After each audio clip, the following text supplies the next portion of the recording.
In this video, we are going to show you how to log into your Zendesk account. Now, you need to go to zendesk.com, and here, if for some reason you sign out, because once you've logged in, for the most part, you're just going to be logged in perpetuity. Because if you're using this, you're using this on a regular basis, right? So once you're in zendesk.com, look towards your upper right corner of your screen. There's an option that says sign in. It is right beside contact us. So click on sign in.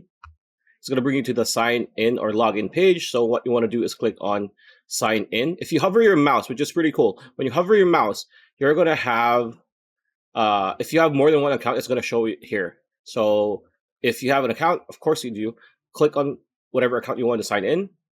There you go. And then you're just going to enter your email. So we are just going to blur this up.